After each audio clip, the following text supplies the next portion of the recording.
Hey, before this episode gets going, I just need to apologize for the sound quality.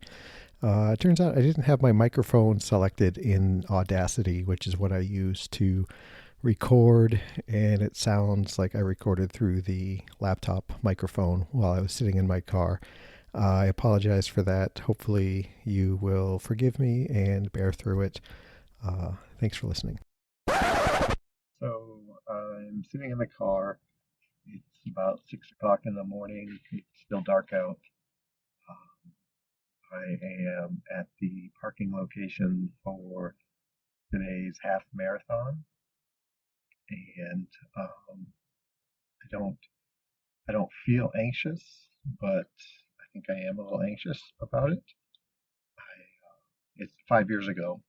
5 years ago, I was trying to find the date, but I'm not very good at research like that. But about 5 years ago, I ran a half marathon, and at that time, I was a competitor.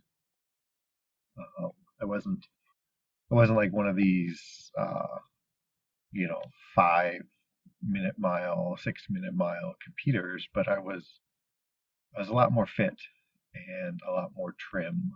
And, I started out the race then, and, it's always it's a jumble when races start, especially bigger races. People kind of stepping over each other, whatever, whatever. Um, but, things tend to sort out after about a half mile. And I had it in my head that after a mile, I wasn't going to get past. I was only going to pass, and um, I was successful in that, and it went it went pretty well. And I was a competitor. I didn't want to. I knew I wasn't going to win. I wasn't going to finish, top in my age class or anything like that. But I performed pretty well, and fast forward 5 years, and a suicide attempt, and many years of suicidal ideations and increased self-hate and self-loathing and all that, and 25, 30, 35 pounds, uh, along with the muscle degeneration that comes from not being active for many of those years, and add 5 years to my age, and now I'm a finisher. I'm not a competitor. That's to say, my goal is to finish the half marathon somewhere around adding 50% to my time. And ooh, boy, that sounds terrible when I say it, but I'm hoping that I can do that. And I made it. It was one of my New Year's resolutions this year to do a half marathon, and I'm just squeaking it in. I thought I'd be a lot better off when I planned out this half marathon. Um, big high hopes. I expected to be, about 15 pounds lighter and a lot more in shape. But, age and injury and whatever, mental illness and lack of uh, discipline conspire to make that not happen. So, yeah, I thought I would say hi and do a little bit of a show, and then go out, run a half marathon, report back how that went, and bottle it up and say it's a show. So, yeah, it's Saturday, November 23rd, 2019, and as of this recording, I'm still depressed, but I'm not dead.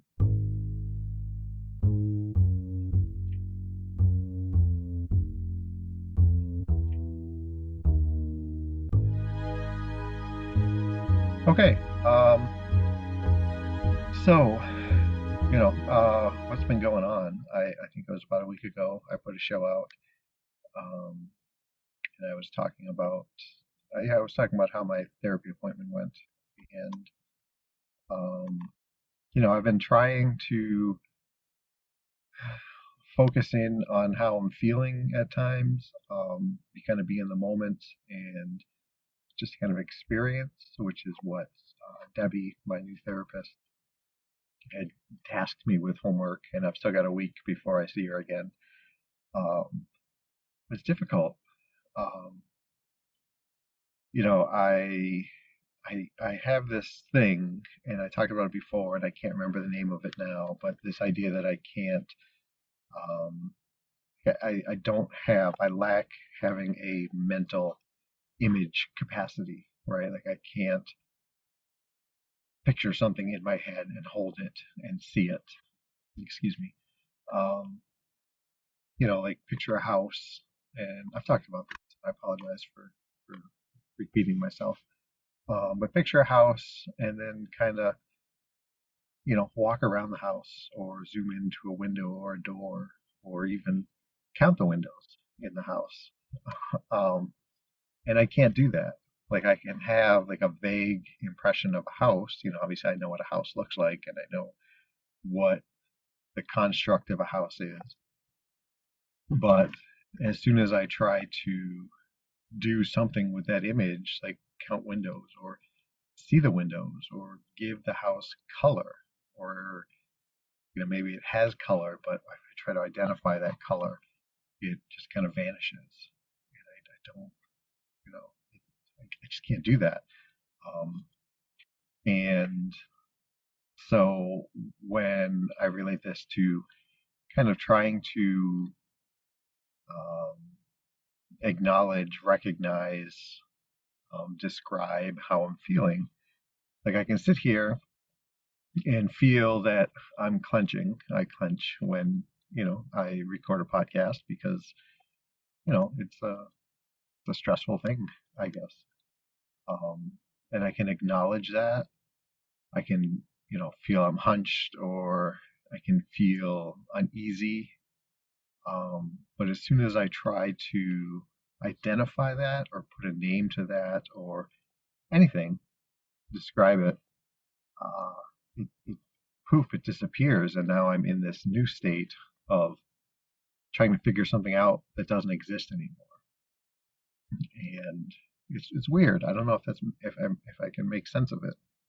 Um, like I lay down in bed last night and I was like, okay, let me just see how I feel. And I was um, I was probably anxious that I was going to bed a little bit earlier than I maybe should have. But I just yesterday was kind of a rough day. I'll get to that. Um, but I was laying there thinking, okay, Nora's going to come in and give me a hard time for going to sleep early, right? She's downstairs with her mom. She's going to come up to whatever, brush her teeth, change her clothes, whatever, um, and give me a hard time. And like I felt that there was something going on there, right? But like I remember thinking, okay, let's see how is this affecting me? Am I clenching? Am I tense? Um, am I really worried about this? Why be worried about it? Um, and poof, it was gone. And then I was just a guy laying in bed, feeling just blank and empty. And yeah, I don't know. It's difficult for me to do this, but like anything, I guess with practice, it'll get better, get easier, and that's the hope. So it's interesting. Um, Debbie's.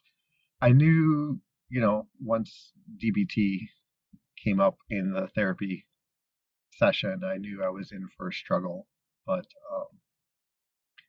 I gotta work on this. I gotta, if my goal is to get better, to improve my well-being, to improve my quality of life, my make improvements in my emotional well-being, that I've got to give this a whirl, and that's what I'm gonna do. Um, we'll see. Um, yeah, I don't know. Um, I mentioned yesterday was kind of a rough day, and things have been a little bit wonky um, since my mother-in-law got to the house. I don't know if I mentioned this, that she was coming. She's with us for about 5 or 6 weeks, um, which, you hear mother-in-law and stereotypically like, oh my gosh. But it's nothing like that. She's a perfectly lovely woman, and we get along well. We like each other. So it's nothing like that. It's more just uh, having someone else in the house really makes me feel like um, I'm under more scrutiny, and that's not really fair to her because I know she's not like keeping a journal of what's JP doing. Oh my gosh, he ate all that, or oh my gosh, he's drinking more soda, or geez, he doesn't. Why isn't he, whatever, sweeping the stairs or whatever? I know there's nothing like that going on, but that's how I feel. Like I feel like I can't be me. I can't be my creature of habit. Um, and it's I don't know, like with my work, I get these hellacious kind of long days scheduled, and they don't always take as long as they're scheduled, but I never know, right? I mean, I could have 12 hours worth of work for a day, and it might end up being only 8 hours. Um, and I kind of make a game of it a little bit, like let's see how quickly I can get through this work and still give my customers the quality of product that they're paying for. Um, and then the reward is, hey, I get to go home and just veg out and relax and kind of recoup and restore from 8 hours of being out in the public. But I feel like I shouldn't do that. Like I get back to the house and there she is. She's very busy, and I mean she's just a driven and dedicated woman, and she's at the kitchen table with her laptop doing work. And I come in and empty out my lunchbox, or whatever. I put the dogs outside for a little bit.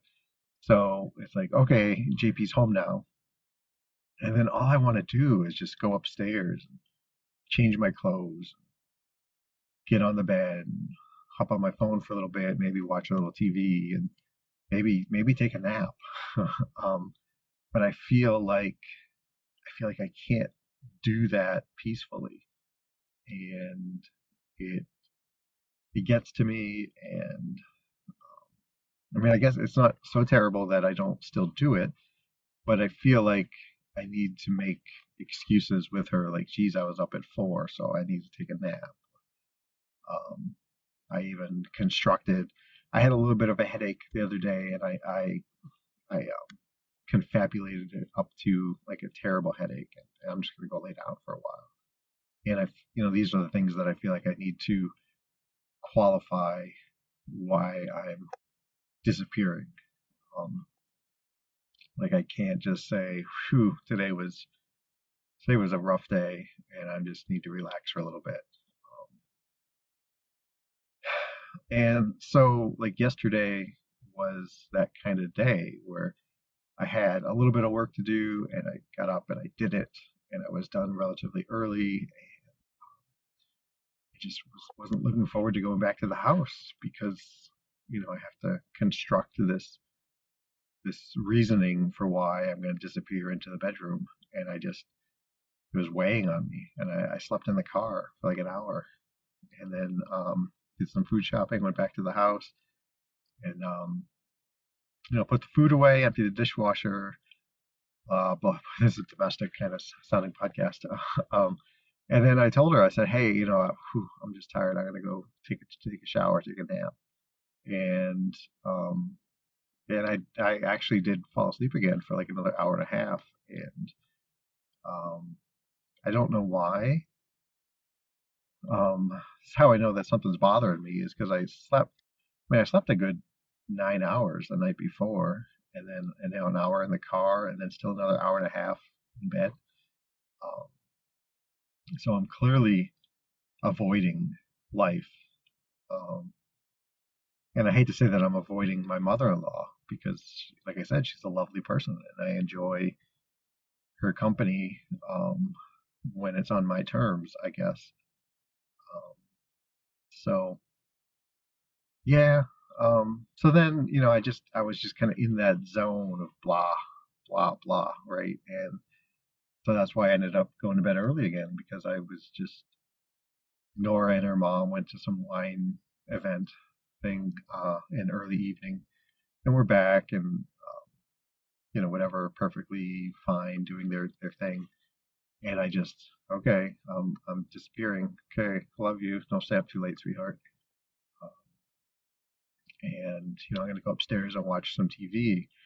Really, I got upstairs and I brushed my teeth. And I'm like, okay, do I take my medicine now, which tends to make me sleepy, or do I wait a little bit? And I was like, screw it. I'll just take my medicine now.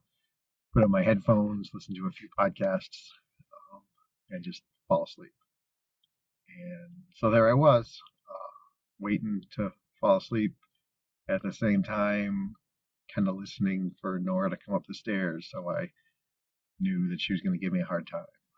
Um, yeah, I don't know. That's yammering on. Um, so yeah. What else is going on is yesterday, the day before, I had a fantastic conversation with this lovely young lady, Mackenzie, and that's going to be a podcast coming out 1st of December. That's dated and scheduled, slated to go out. And then I've got another podcast I'm recording later today with Claire and another guest, and then later this evening with a gentleman named Quinn. And then next week, Tuesday, I have another one with someone who I don't even know their name. I put a post up on Reddit, this kind of guest exchange Reddit subreddit, and I got a lot of responses saying, "Hey, I'd like to be on your show and talk about my mental illness or my experience with." Uh, so yeah, I mean, I've got guests coming. My plan is to have every other, so I don't, those of you who enjoy hearing me talk won't be, a month before hearing me go on one of my little diatribes here or whatever. So yeah, hopefully you guys enjoy it, and hopefully I can get more voices explaining that, hey, you're not alone, you're not the only ones who feel a certain way, and hopefully you can get a little nugget out of something that a guest says. That's my hope. Yeah, that's about it. We've got 45 minutes till the race starts. It's still dark out, but I can see the sun starting to come up. So shortly after sunrise, the race will start, and hopefully 2.5 hours after that, I finish, um, and we'll see how that goes. So yeah, wish me luck. I'll be back in a little while. Everybody, thanks.